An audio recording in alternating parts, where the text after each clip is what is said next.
ये क्या, इनके मुख के भीतर तो मेरा ग्रह ही नहीं, समस्त सौरमंडल, समस्त ब्रह्मांड समाहित है।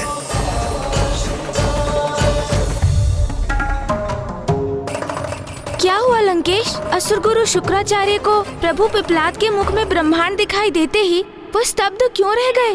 उन्होंने उस लावा समान द्रव्य की बूंदों की वर्षा को क्यों रोक दिया? इसके पीछे भी एक कथा है गौरी पुत्र, गुरु शुक्राचार्य के असुर गुरु शुक्राचार्य बनने की कथा। मुझे भी इस कथा का स्मरण है लंकेश। आप उसी प्रसंग का उल्लेख कर रहे हैं ना, जब अंधकासुर नामक असुर से देवताओं का महासंग्राम हुआ था?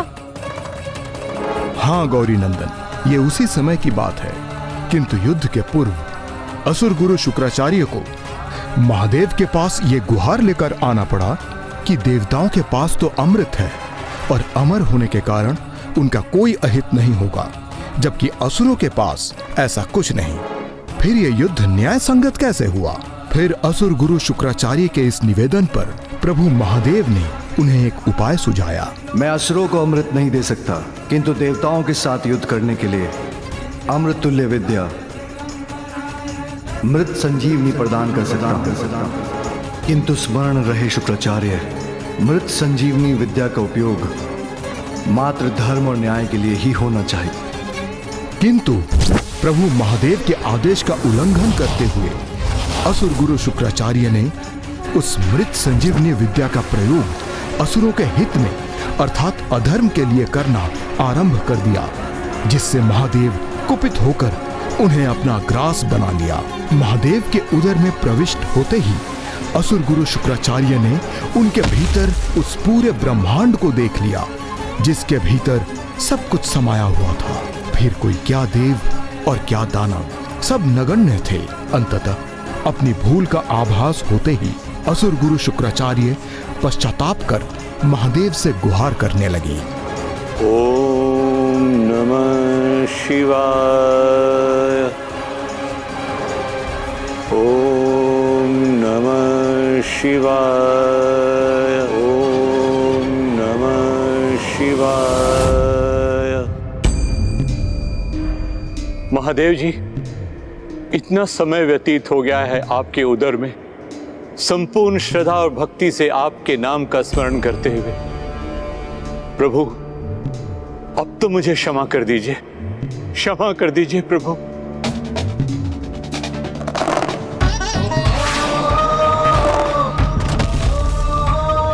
मैं आपकी आराधना एवं क्षमा याचना स्वीकार कर आपको मुक्त करता हूँ।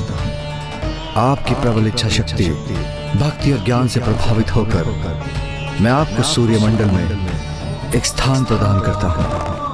आज से आप शुक्र ग्रह के अधिपति शुक्राचार्य कहलाएंगे।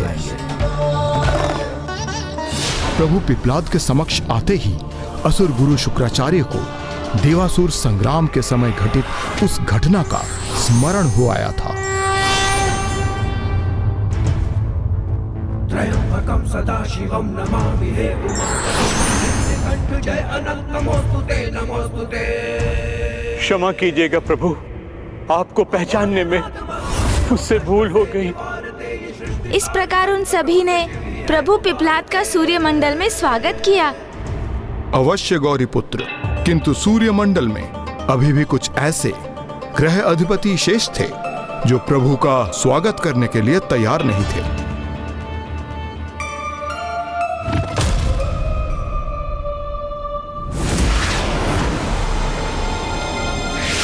अब कुछ ही क्षणों में मैं शनिदेव के समक्ष पहुंचकर उनसे अपने सारे प्रश्नों के उत्तर अवश्य मांग लूंगा। अब क्या करें हम? इस बालक को शनिदेव तक पहुंचने से कैसे रोके हम?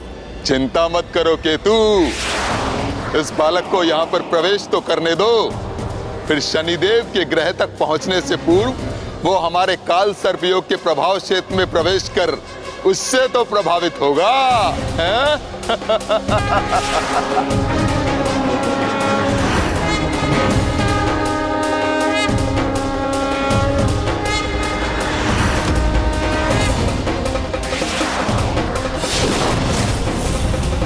अर्थात जिस प्रकार प्रकार सभी ग्रह के अधिपतियों ने काल सर्प योग से प्रभावित होते ही अपना विवेक खो दिया था, उसी प्रकार अब स्वयं प्रभु पिपलाद को लेकर भी यही संभावना उत्पन्न हो गई थी। कुछ योग ऐसे ही होते हैं गौरी पुत्र, जिनसे भगवान स्वयं भी सुरक्षित नहीं रह पाते। काल सर्प योग से ये अवश्य रुकने पर बाध्य होगा।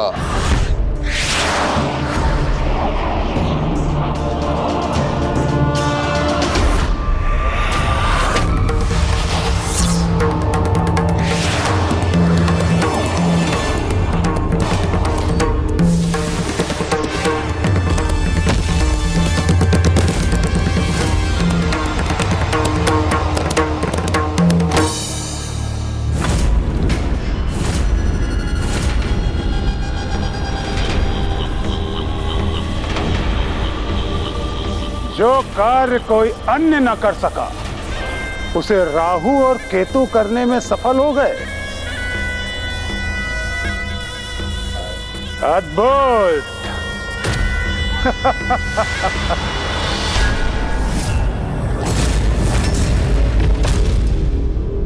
उस समय शनि दृष्टि के समान काल सर्प योग पे भी कोई नियंत्रण नहीं था। तो लंकेश, क्या प्रभु पिपलाद पर भी काल सर्प योग का वैसा ही अहितकर प्रभाव हुआ जो अन्य ग्रहों के अधिपतियों पर हुआ था? सामान्य रूप से जो व्यक्ति काल सर्प योग से प्रभावित होता है उसका जीवन पूर्ण रूप से अस्थिर एवं अपमानजनक रहता है।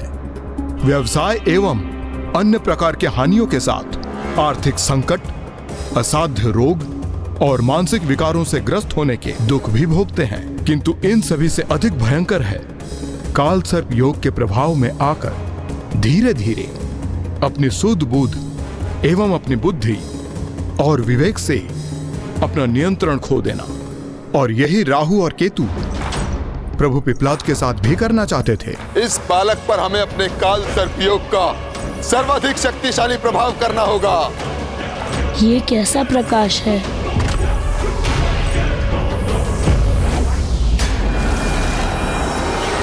होगा, अवश्य होगा। ये बालक भी पूर्ण रूप से काल सर्प योग से प्रभावित होगा।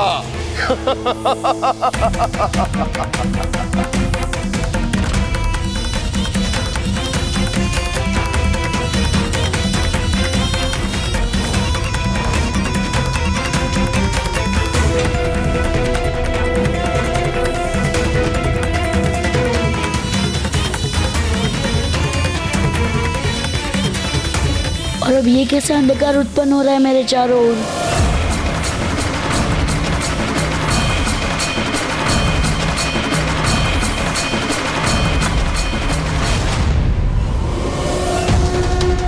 ये क्या स्थान है? कहाँ आ गया हूँ मैं?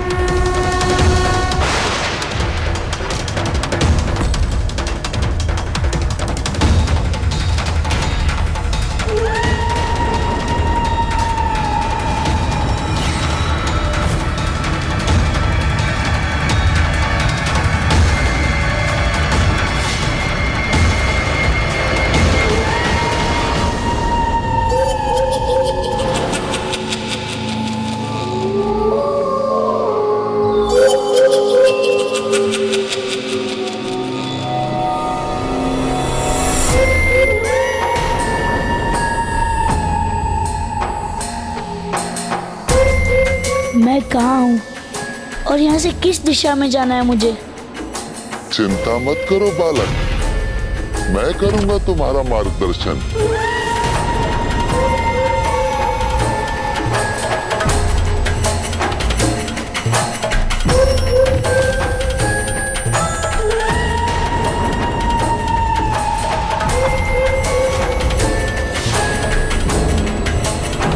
अब ये बालक कहीं नहीं जा सकेगा, कहीं भी नहीं।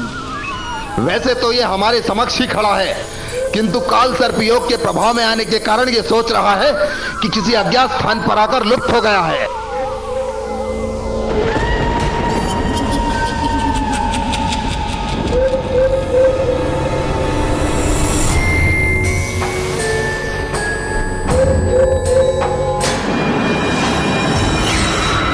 तुम्हें बताऊंगा कि तुम्हें कहाँ जाना है। आगे बढ़ो, आगे। राहु केतु द्वारा उत्पन्न जिस काल सर्प योग से हम में से कोई सुरक्षित नहीं रहा, उस विकट योग से हमें मुक्ति दिलाने वाले ये दिव्य शिव रूपी बालक कहीं स्वयं तो उससे प्रभावित नहीं हो जाएंगे? राहु और केतु जिस शक्तिशाली काल सर्प योग को उत्पन्न कर रहे हैं, जिस पर भी इसका प्रभाव पड़ता है वो आजीवन इससे मुक्त नहीं हो पाता।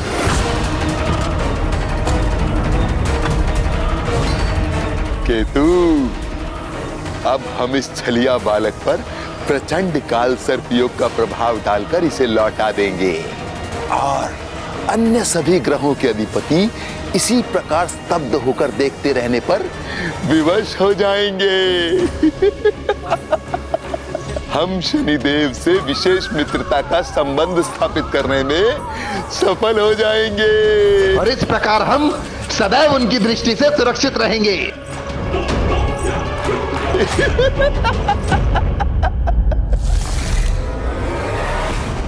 राहु और केतु ने अपने प्रयासों से उस बालक को रोककर तारमंडल में अपने स्थान की सार्थकता को सिद्ध किया। उनके कारण अब ये बालक ना ही मुझ तक पहुंच सकेगा और ना ही मेरी दृष्टि के प्रभाव में आकर उसका तनिक भी अहित होगा।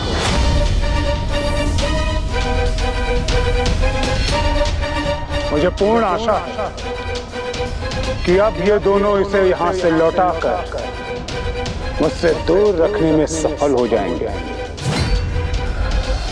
अब मैं छलिया बालक को दिखाऊंगा कि काल सर्प योग कैसे किसी को उसके दुर्भाग्य में उलझाकर उसके जीवन को रोग और विकारों से ग्रस्त करता है। इधर उधर क्या देख रहे हो बालक? आगे बढ़ो, मैं पथ प्रदर्शन करूंगा तुम्हारा। तुम्हें बताऊंगा कि तुम्हें कहाँ जाना है। आगे बढ़ो, आगे और आगे, आगे बढ़ते रहो।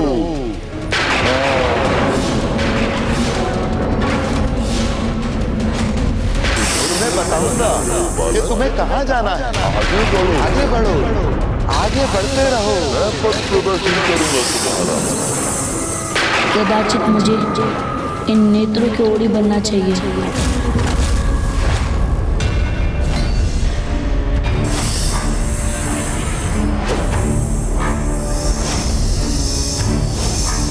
केतु का सर्प रूपी प्रभाव प्रभु पिपलाद के अत्यंत निकट रहकर उनका पीछा कर रहा है और वो स्वयं राहु की ओर बढ़ रहे हैं। मेरे निकट आओ।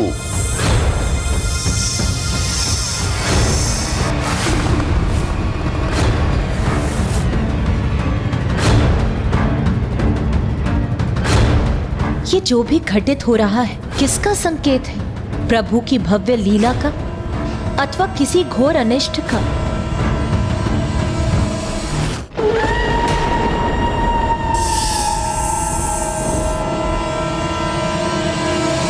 महादेव के अवतार अवश्य हैं ये, किंतु है तो एक साधारण बालक के ही रूप में, जो शनि दृष्टि के कारण पूर्व में ही अपने माता पिता को खोने का कष्ट भोग चुके हैं। और अब यदि राहु ने इन्हें निगल लिया तो इन पर काल सर्पयोग का प्रभाव इतना स्थिर और स्थायी हो जाएगा, तो फिर उससे ये प्रभु स्वरूप बालक कैसे मुक्त होंगे? इसी दिशा में आगे बढ़ना है मुझे।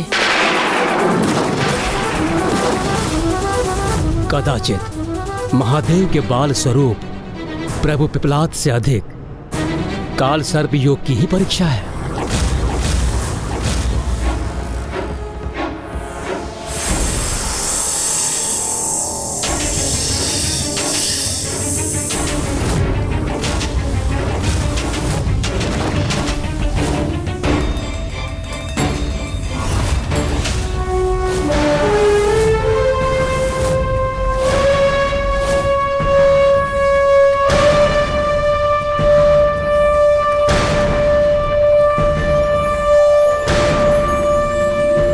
ऐसा प्रतीत हो रहा है काल सर्प योग के प्रभाव से मुक्त हो गए।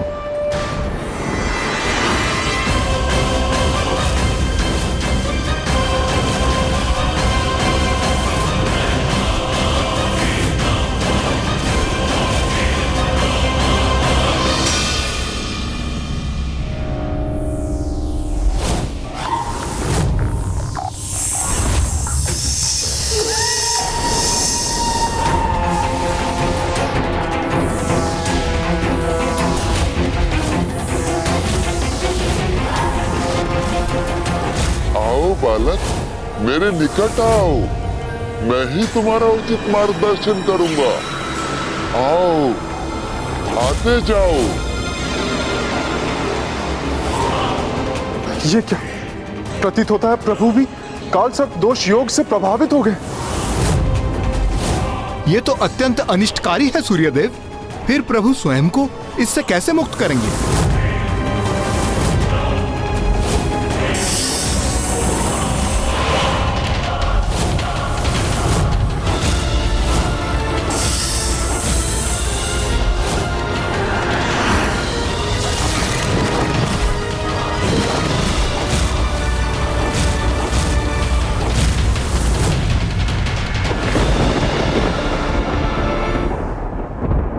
ये कैसे हो गया लंकेश?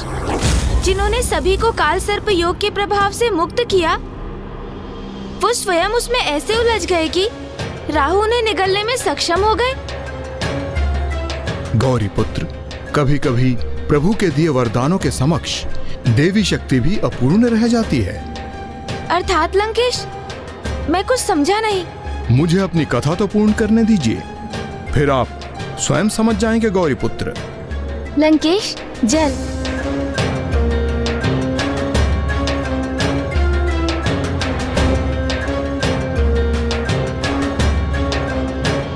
राहु तो यही समझ रहे थे कि उन्होंने प्रभु पिप्लाद को अपने मुख में बंदी बना लिया है और वो अब उन्हें काल सर्प योग के दो प्रमुख प्रताड़नाएं अर्थात मानसिक एवं भावनात्मक यंत्रणाएं भी देना चाहते थे।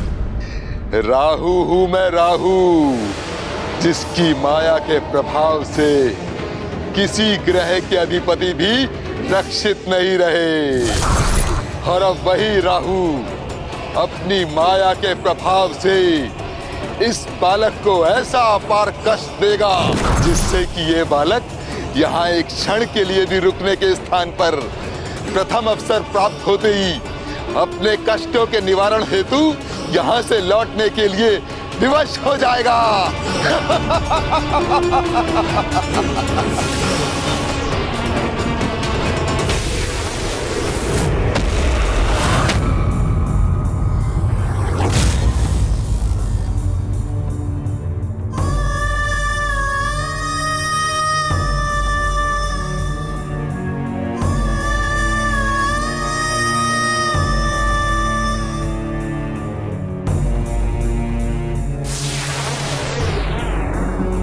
मेरे पुत्र,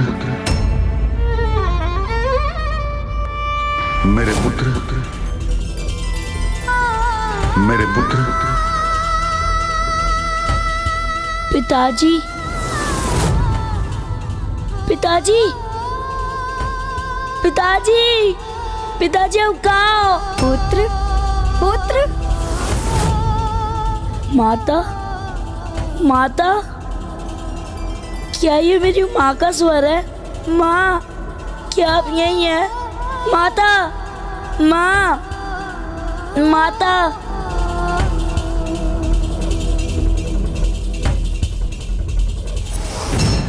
इतना समय व्यतीत हो जाने के पश्चात भी राहु ने उस बालक को वापस क्यों नहीं लौटाया?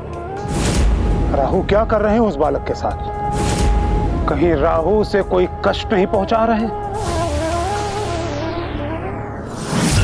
केतु, अभी तो मात्र अपने माता पिता की पुकार सुनी होगी इस बालक ने, अब ये उनकी गुहार भी सुनेगा। फिर ये छलिया बालक व्याकुल होकर उन्हें ढूंढना आरंभ करेगा। किंतु इसे अपने माता पिता कहीं दिखाई नहीं देंगे और ये इसी प्रकार उनको ढूंढने में उलझा रहेगा और थक कर क्लांत हो जाएगा। पुत्र, वहाँ नहीं, यहाँ हूँ मैं। इधर आओ पुत्र, यहाँ तुम्हारी प्रतीक्षा कर रही हूँ पुत्र। मुझे यहाँ से मुक्त करो पुत्र। कहाँ हो पुत्र? आ क्यों नहीं रहे हो? माता, पुत्र, वहाँ नहीं।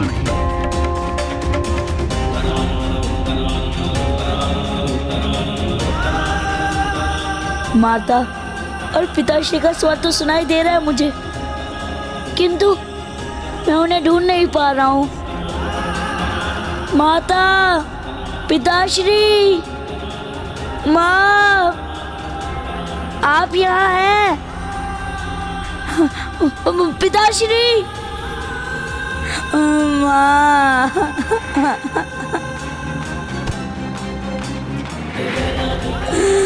माँ, पिताश्री,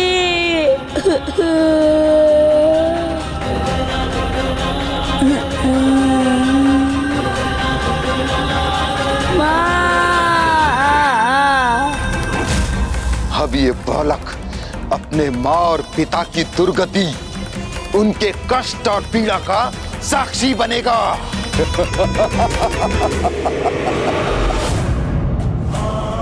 प्रभु के बाल स्वरूप की ये पीड़ा अब मुझसे सहन नहीं हो रही।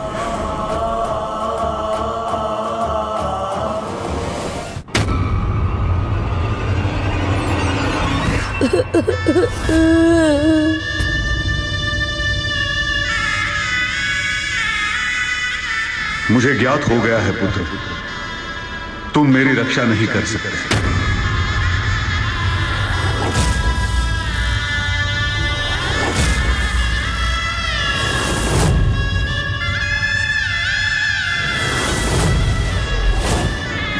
पिताश्री, पिताश्री, पिताश्री, पिताश्री, पिताश्री, पिताश्री, पिताश्री कहाँ चले गए? पुत्र, मेरी भी रक्षा नहीं कर सकोगे तुम। माँ, माँ, माँ, माँ, माँ, माता, माता, माता, माता, माँ, माँ, माँ, माँ,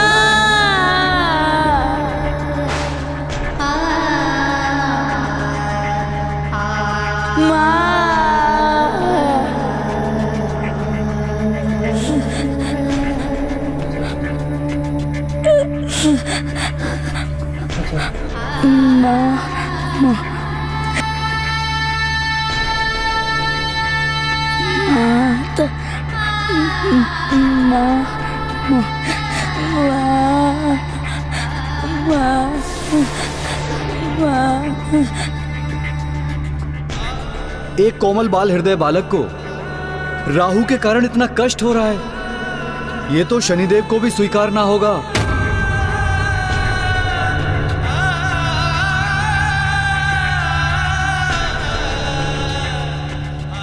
मेरी तो यही आशा है कि राहु और केतु उस बालक को रोकने के लिए कोई यंत्रणा न दे दें, क्योंकि मैं तो स्वयं उसे उसके अहित से सुरक्षित रखने के लिए ही उसे लौटाने का प्रयास कर रहा हूं, जिससे ना ही वो मेरी दृष्टि का सामना करने पर विवश हो और ना ही कोई उसे अन्य पीड़ा।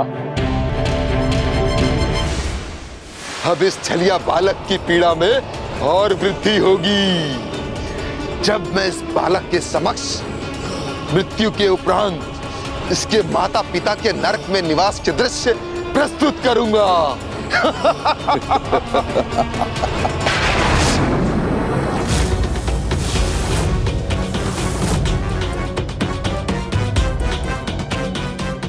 नहीं राहु, रुक जाओ।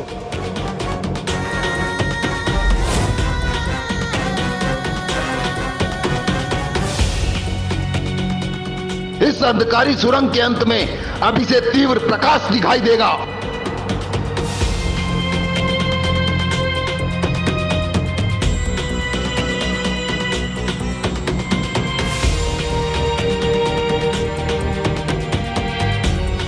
और अब ये उस प्रकाश की ओर बढ़ेगा।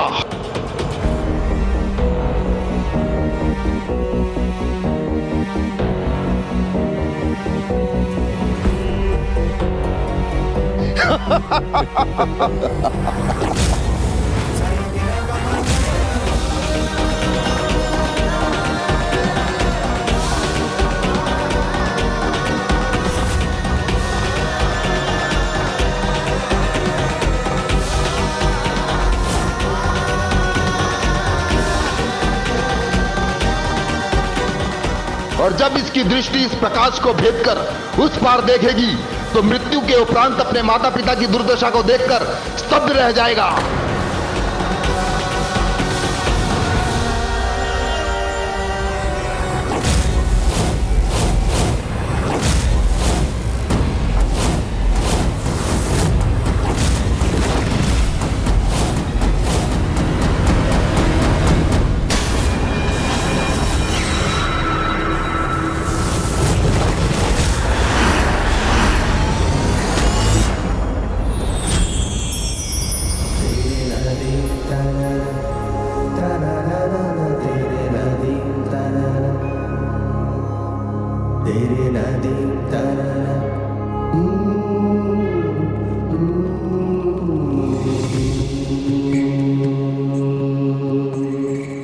ईश्वर, आज आप ही के कारण स्वर्गलोक का अस्तित्व सुरक्षित है। आपने अपने परम त्याग से स्वर्ग पर ही नहीं समस्त जगत पर बहुत बड़ा उपकार किया, जिसके लिए मैं देवराज इंद्र सदैव के लिए आपका आभारी रहूंगा।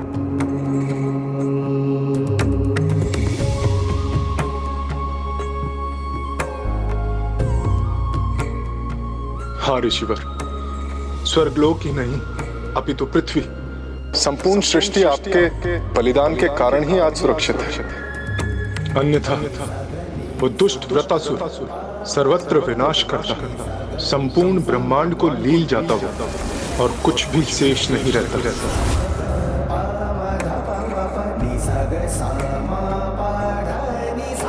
मैं आपको आशीष देता हूँ। संपूर्ण संसार आपके इस महान बलिदान को श्रेष्ठतम बलिदान का मान देगा और आपका ये महान बलिदान सदा स्मरण रखेगा, क्योंकि एकमात्र आप ही थे जो इस विकराल संकट में भी अपने धर्म पर अडिग रहे, तनिक भी विचलित नहीं हुए। इसलिए आपका स्थान तो मेरे महानतम भक्तों में भी सर्वोच्च है। मैं आपको और आपकी सहभागिनी को, देवी सुवर्चा को मेरे धाम, मेरे कैलाश में विशेष स्थान प्रदान करता हूं।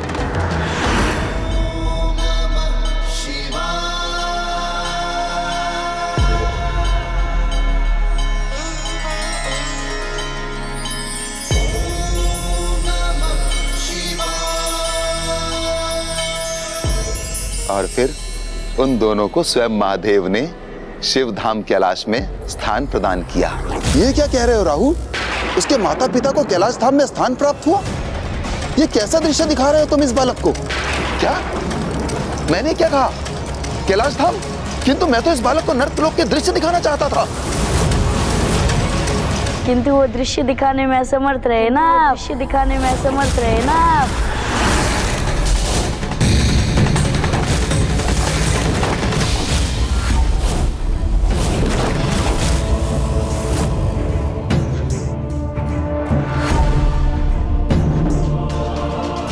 क्या मुझे नरकलोक अथवा उसकी दुर्गति के भ्रामिक दृश्य दिखाएंगे?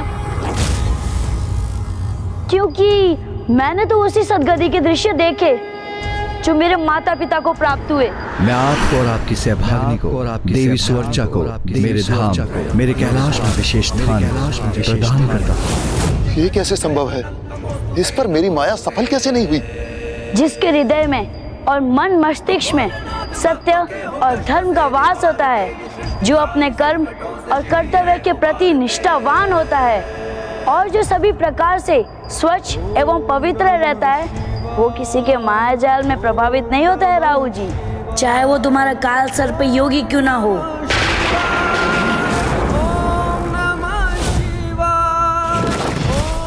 ये कैसे हो सकता था लंकेश? जिन्होंने शेष ग्रहों को काल सर्प योग से मुक्त कराया, उन्हीं प्रभु पिपलाद को राहु केतु भला कैसे अपनी माया में उलझा सकते थे? गौरी पुत्र, वास्तविकता के दो रूप होते हैं। पहला जो दिखाई देता है और दूसरा जिसका आधार विश्वास होता है। प्रभु पिपलाद ने राहु केतु के अति आत्मविश्वास को अपना अस्त्र बनाकर न केवल उसकी माया का सामना किया, अपितु उन्हें ही माया में डाल दिया। छलिया मायावी बालक, तुम मेरे मुख से बाहर कैसे निकले? मैंने कोई छल नहीं किया। यदि आपको प्रतीत होता है कि आपने मुझे निगल लिया, तो ये केवल आपकी भ्रांति थी, क्योंकि मैंने तो कभी आपके मुख में प्रवेश नहीं किया। आपके ही माया ने आपको ही प्रभावित कर आपके भीतर भ्रम उत्पन्न किया।